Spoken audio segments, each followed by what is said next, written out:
Hey, Trinity Youth families, parents, and students. This week is our final week in the teaching series on hard sayings, good Savior. We've looked at Jesus' command to love our enemies. We've looked at his command to forgive 77 times. We've looked at his command to pick up our cross, to deny ourselves, and to follow him. And this week we will be looking at Jesus' warning that we cannot serve two masters. We cannot serve both God and money. So this will be kind of the end of this series, and then after this, there's actually going to be a handful of weeks off of youth group. So there's going to be no youth group on February 8th because we have the Super Bowl. Then we're going to have no youth group on February 15th because we have winter retreat. Then we're going to come back to youth group on the 21st of February and the 1st of March, but it's going to look a little different as our students are going to be participating in the Art of Neighboring event. Now, that being said, the event is from 3:30 to 5, and so youth group is typically 4 to 6. So please mark your calendars so you all can attend as a family, so your teenagers can be there from 3:30 to 5. And I'm trying to think creatively about some ways that our teenagers can engage that content as well as be with each other during those sessions. On winter retreat, this is very important. Today is the final day to register. If you already have registered, you also need to fill out the Camp Idrahaji form. So I'll be sending out a separate reminder for those of you who are registered.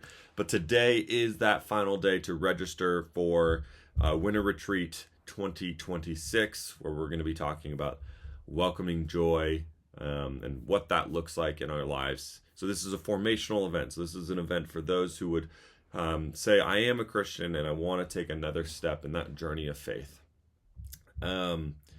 As well as Camp Barnabas, it's amazing to say, is already almost full.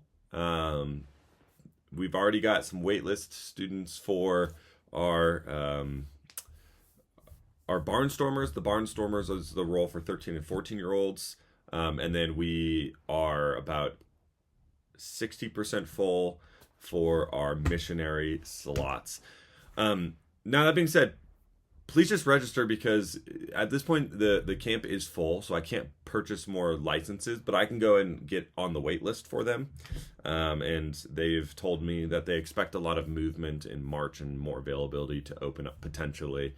And so if I can know, hey, there are students who are wanting to go and we're just getting the slots available for them, that would be really beneficial. Seems like it's going to be a really fun year. Last year, I think we brought 16 students. We already have 18 registered. And so it's going to be just a really incredible week, July 17th through the 25th. Last thing is, I've called this out a few times, but just how to receive your teen from youth group.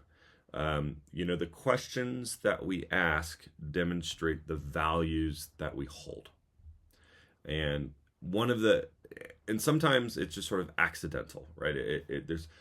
We're not trying to communicate a value, but we receive our child and it's just like, oh yeah, what am I supposed to do? You just got back from youth group. I guess I'll ask, was it fun?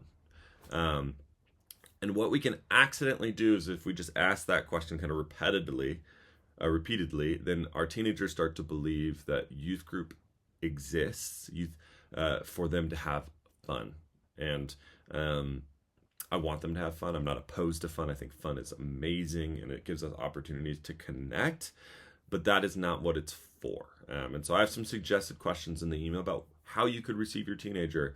I've talked to some parents who have been doing this, and I've mentioned that it's opened up some conversations with their teenagers as they're coming home from youth group, as they're getting picked up from youth group beyond, just like, yep, it was fun, and sort of moving on. All right. Well, that being said, I will not be there this Sunday, but the amazing crew of volunteer leaders will be there. I'm going to be away for the weekend at an Ordinand intensive, which is just a week where I'm supposed to think really intensely about getting ordained someday. So you all can be praying for me, as well as Daniel, who's going to be joining me during that time. But the rest of our volunteer leaders will be there. Your teenagers will be journeying with them and having a regular youth group. So that being said, I look forward to being back in a couple weeks.